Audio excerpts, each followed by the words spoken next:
Hello बच्चों, how are you all? This is Meenu बुथवार and welcome to your own YouTube channel Mathematics by Meenu.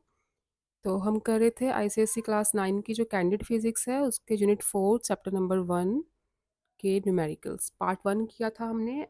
First 4 numericals solve किए थे ना। तो part 2 में बाकी के 4 और बचे हैं, टोटल 8 हैं पेज नंबर 132 पे। तो बाकी के 4 भी आज कंप्लीट करते हैं। और अगर बच्चों आपको मेरा कंटेंट यूज़फुल लग रहा है, चैनल आपको इन्फॉर्मेटिव लग रहा है, तो प्लीज़ चैनल को सब्सक्राइब करो और अपने फ्रेंड्स के साथ शेयर करना। ठीक है, तो कंटिन्यू करते हैं। Numerical number 5, the statement is in a hydraulic machine the two pistons are of areas of cross section in the ratio 1:8। तो हाइड्रोलिक मशीन आपने पढ़ी है इस चैप्टर में। उसमें दो पिस्टन्स होती है ना, इधर एक नैरो पिस्टन होती है, एक ब्रॉड पिस्टन, है ना। इसका जो एरिया ऑफ क्रॉस सेक्शन है थोड़ा छोटा होता है और इधर एरिया ऑफ क्रॉस सेक्शन थोड़ा बड़ा होता है। ठीक है, ये नैरो पिस्टन, ये बड़ी वाली पिस्टन। तो इस पे हम फोर्स अप्लाई करते हैं, वही फोर्स यहाँ पे कुछ लिक्विड्स वगैरह होते हैं और यही फोर्स ट्रांसफ़र होती है और इस पिस्टन को अपवर्ड करती है, अपवर्ड पुश करती है ना। यही है ना अपना हाइड्रोलिक मशीन। तो इसमें टू पिस्टन्स हैं, area of cross section in the ratio 1:8। तो मतलब जो नैरो पिस्टन है उसका एरिया और the ratio of the area or area of cross section of narrow piston to the area of cross section to this broad piston, ये आपको दे रखा है 1/8, है ना। This is piston 1 and this is piston 2। Calculate the force needed on the narrow piston to overcome a force of 1600 newton. तो narrow piston पे कितनी फोर्स लगे ताकि दूसरी वाली पिस्टन पे जो फोर्स ट्रांसफर होके आए अपवर्ड फोर्स वो 1600 न्यूटन हो। तो ये पूछा है आपको कि इस नैरो पिस्टन पे कितनी फोर्स लगाएंगे। अपने हाइड्रोलिक मशीन तो पढ़ी होगी इस चैप्टर में, तो वो पास्कल लॉ पे बेस्ड है ये वाली मशीन। तो अकॉर्डिंग टू पास्कल लॉ इन दोनों का जो प्रेशर होता है, pressure of piston 1 and pressure of piston 2, ये इक्वल होता है। ठीक है, प्रेशर दोनों पिस्टन का इक्वल होता है। Pressure is force over area, right. तो यहाँ पे लिख लो, यहाँ पे बात की है पिस्टन 1 और पिस्टन 2। ठीक है, तो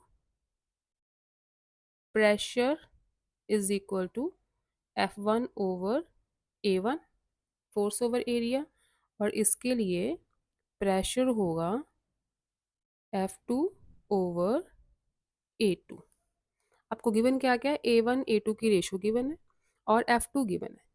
ठीक है, जो अपवर्ड फोर्स यहाँ से मतलब कितनी फोर्स हम अप्लाई करें, ये इसकी फोर्स निकालनी है, दैट इज F1 हमने निकालना है। तो आपको पता है अकॉर्डिंग टू पास्कल्स लॉ, यहाँ पे लिख दो अकॉर्डिंग टू पास्कल्स लॉ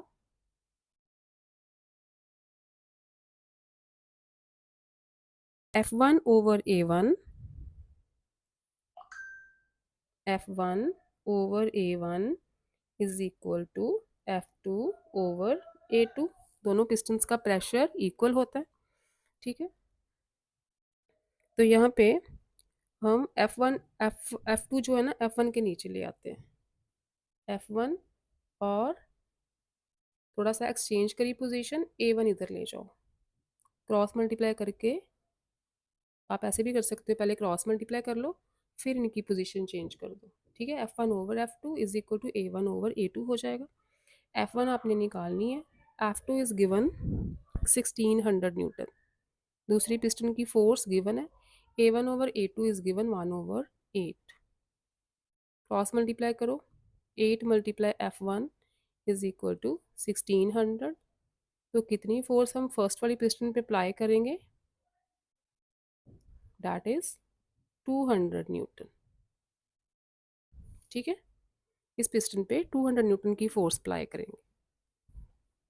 ये था आपका फिफ्थ।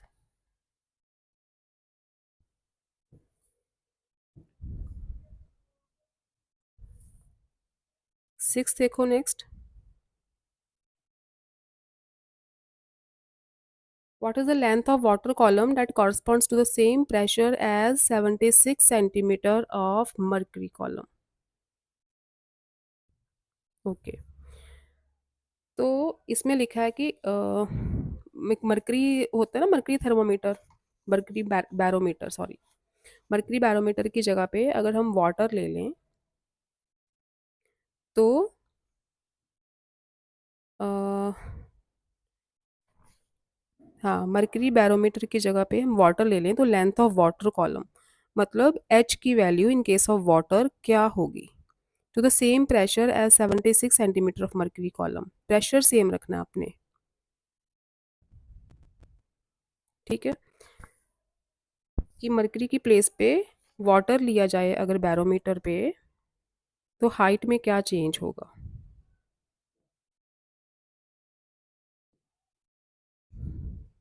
ओके, तो इस केस में भी पास्कल लॉ लगेगा। According to Pascal law, according to Pascal law दोनों का प्रेशर सेम रहेगा, वैसे भी आपको दिया हुआ है same pressure, P1 is equal to P2 in case of mercury and in case of water, right. तो सपोज करो ये जो P1 है ये है आपका मर्करी के लिए, तो यहाँ पे प्रेशर का फॉर्मूला लगाओ, एच डी जी, राइट, और यहाँ पे मर्करी लिख दो, M for mercury, and suppose P2 is for water, H water, density of water, and G तो सेम रहेगा, ठीक है, this is for mercury, this is for water. तो मर्करी की आपका दिया है 76 सेंटीमीटर, ठीक है, मर्करी की एच की वैल्यू दी है 76 सेंटीमीटर, तो उसे आप पहले मीटर्स में कन्वर्ट करो। 76 centimetre is equal to 76 over 100 metres, यही होगा ना। तो 76 ओवर 100, ये तो मीटर हो गए, ठीक है। डेंसिटी ऑफ मर्करी आपको गिवन नहीं है यहाँ पे, तो फिर आपको लर्न करनी पड़ेगी, मर्करी की डेंसिटी की वैल्यू आपको लर्न करनी पड़ेगी, वो होती है 13.6, क्योंकि ये कांस्टेंट रहता है ना ये वैल्यू, 13.6 मल्टीप्लाई 10⁻³ गिवन नहीं है, तो आप लर्न कर लो कि मर्करी की डेंसिटी कितनी होती है। 13.6 मल्टीप्लाई 10⁻³ जी की वैल्यू तो सेम रहेगी, एक्सेलरेशन ड्यू टू ग्रेविटी है। तो height in the water column ये हमने निकालनी है, यही बोला है ना आपको, length of the water column, ठीक है, लेंथ मीन्स हाइट, ये निकालनी है। Density of water, density of water भी आप लर्न रखोगे, कांस्टेंट होती है 10⁻³, ठीक है, ये वैल्यूज़ आपको लर्न करनी पड़ेंगी अगर नहीं गिवन तो। ऐसे तो मोस्टली क्वेश्चंस में गिवन होती हैं, अगर आपको नहीं गिवन तो कॉमन सी वैल्यूज़ हैं, ये लर्न रखना।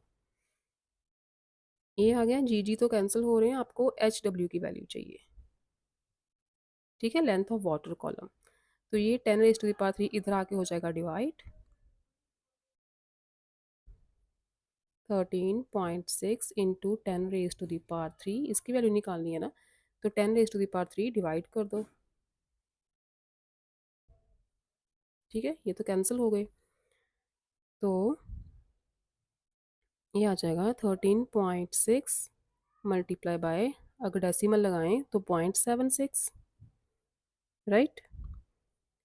इसे आप सॉल्व करोगे, यू विल गेट 10.336 मीटर्स। तो ये रहेगी height of the water column, that's length of the water column, right. ये था आपका सिक्स्थ।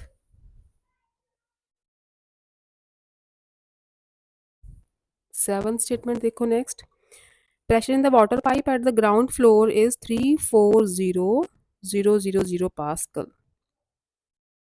ओके, ग्राउंड फ्लोर पर वाटर पाइप का प्रेशर दिया है, and the pressure on the fourth floor पे वाटर का प्रेशर दे रखा है। Calculate the height of the building that has 4 floors, तो बिल्डिंग की हाइट कितनी होगी, इस बिल्डिंग के 4 फ्लोर्स हैं। तो आप सपोज करो दिस इज अ बिल्डिंग, ये पूरी बिल्डिंग है, ठीक है, रफली डायग्राम बना लेते हैं। दिस इज ग्राउंड फ्लोर, है ना, इसे ग्राउंड फ्लोर बोलते हैं। This is first floor, second floor, third floor और fourth floor, ground floor, first floor, second floor, third floor, fourth floor, ये एक्स्ट्रा बन गया। ठीक है, तो टोटल कितने फ्लोर्स हुए? 5 फ्लोर्स हुए। लेकिन हम बोलते हैं इसे फर्स्ट फ्लोर है, ये फर्स्ट फ्लोर, ये सेकंड फ्लोर, ये थर्ड फ्लोर, ये फोर्थ फ्लोर होता है, and this is ground floor. ठीक है, ऐसे होते हैं फ्लोर्स। तो आपको ग्राउंड फ्लोर का जो प्रेशर दे रखा है दैट इज 3 4 और साथ में है 4 zeros। इस फ्लोर का मतलब इस फ्लोर पे ऊपर वाले सारे फ्लोर्स का प्रेशर पड़ रहा है, ऊपर वाले सारे फ्लोर का प्रेशर इस फ्लोर पे पड़ रहा है, ग्राउंड फ्लोर पे। तो यहाँ पे लिखो आप प्रेशर ऑन ग्राउंड फ्लोर लिखोगे, प्रेशर ऑन ग्राउंड फ्लोर। अब देखो ये वाला फ्लोर है ग्राउंड फ्लोर, ठीक है। इस पे देखो प्रेशर कितना पड़ रहा, टोटल प्रेशर, ये देखो ग्राउंड फ्लोर पे इफ दिस इज हाइट, इसे हम अगर h ले लें, एक फ्लोर की हाइट हम h ले लें, ठीक है। तो इस फ्लोर पे 1 2 3 4 एंड इसका अपना प्रेशर भी तो पड़ रहा है ना।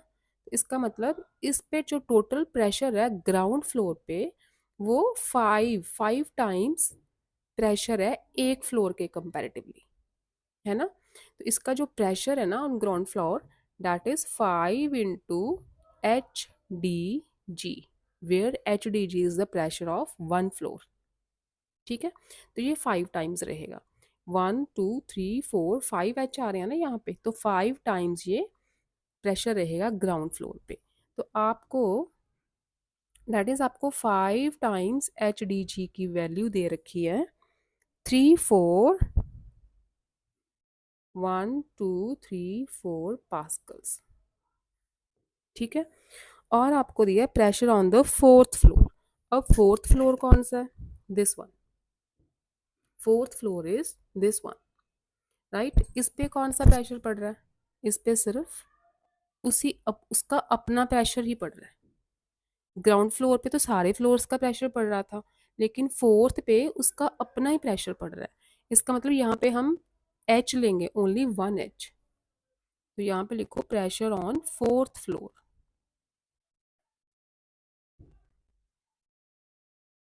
That is 1 into HDG। ये आपको गिवन है, ये HDG रहेगा ना, इसकी वैल्यू आपको गिवन है 1 1 2 3 4 5 पास्कल्स। ठीक है, 1 लाख, ये था 3,40,000। तो ये ग्राउंड फ्लोर का प्रेशर हो गया, ये फोर्थ फ्लोर का प्रेशर हो गया। तो अगर हम इन दोनों को सब्ट्रैक्ट करें, इसे इक्वेशन 1 ले लो, इसे इक्वेशन 2 ले लो, तो यहाँ पे लिखो सब्ट्रैक्ट 2 from 1। ठीक है, ये टोटल 5 फ्लोर्स हैं, ये टोटल 5 फ्लोर्स हैं इंक्लूडिंग ग्राउंड फ्लोर। ठीक है, 4 फ्लोर्स ये हो गई, फिफ्थ ये वाली हो गई। तो आपको पूछा है इन्होंने calculate the height of the building that has 4 floors, मतलब यहाँ तक ग्राउंड फ्लोर इंक्लूड करके ऊपर के 3 फ्लोर और ले लो। दैट इज यहाँ पे अगर 5H था ना, तो वो 4 फ्लोर्स वाली बिल्डिंग की हाइट होगी 4H। तो हमने 4H की वैल्यू निकालनी है एक्चुअल में। तो यहाँ से अगर हम सब्ट्रैक्ट करेंगे 5HDG में से HDG, ये लेफ्ट में से लेफ्ट साइड माइनस होगी और राइट में से राइट साइड, 3 4 माइनस 1 लाख। तो यहाँ से हमें 4HDG मिल जाएगा, है ना, 4HDG मिल जाएगा। और इसको माइनस करोगे तो ये मिलेगा 2 4 1 2 3 4 zeros। तो हमें 4 फ्लोर वाली बिल्डिंग की हाइट चाहिए, मतलब इंक्लूडिंग ग्राउंड फ्लोर, ऊपर 3 फ्लोर और। तो पहले तो ये 5H थे, तो उसके लिए 4H रहेंगे, 4 फ्लोर्स के लिए। तो हमें 4h की वैल्यू निकालनी है। 4h is equal to 24000 over dg, where d is the density of water and g is the acceleration due to gravity। आपको पता है डेंसिटी ऑफ वाटर, क्योंकि वाटर पाइप की बात हो रही है ना, तो डेंसिटी ऑफ वाटर क्या होती है 10⁻³ अभी मैंने बोला था लर्न रखना, दिमाग में रखो ये वैल्यूज़। 10⁻, और एक्सलेशन ड्यू टू ग्रेविटी की वैल्यू 10। तो फोर जीरोज़ हो गई, 4 जीरो से 4 जीरोज़ कैंसिल, तो 4h की वैल्यू आ गई 24 मीटर्स। तो 24 4h मतलब height of the, this is the height of the building of 4 floors. ठीक है, this is the height of the building of 4 floors, 24 metres. Last numerical देखो, numerical number 8।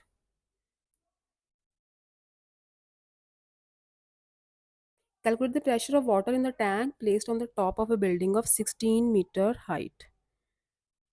तो ये तो सिंपल है, प्रेशर का फॉर्मूला लगाओ simple, H D G, where H is the height, D is the density and G is the acceleration due to gravity.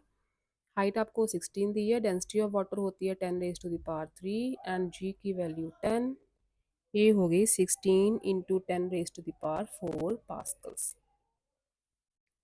Book पे, हाँ book पे जीरोस लगा दी हैं तो जीरोस लगा दो, 4 जीरोस लगा दो आप। ठीक है, यही आंसर गिवन है ना आपको। यस, तो ये थे आपके first 8 numericals of unit number 4 chapter number 1। तो मैं ट्राई करूँगी यूनिट चैप्टर नंबर 2 के न्यूमेरिकल्स भी स्टार्ट करूँगी। बच्चों की बहुत रिक्वेस्ट आ रही है, लेकिन बेटा देखो 6 से लेके 8 तक के मैथ्स की क्लासेस हैं, पता नहीं कैसे मैनेज कर पा रही हूँ मैं, और बीच में मैंने न्यूमेरिकल स्टार्ट कर लिए। आपकी रिक्वेस्ट भी नहीं इग्नोर होती मुझसे, तो कोशिश करूँगी चैप्टर नंबर 2 के न्यूमेरिकल्स भी जल्दी करवाऊँ। ठीक है, चैनल को सब्सक्राइब करना, लाइक करना, शेयर करना if you like the content. Okay बच्चों, bye bye, love you all.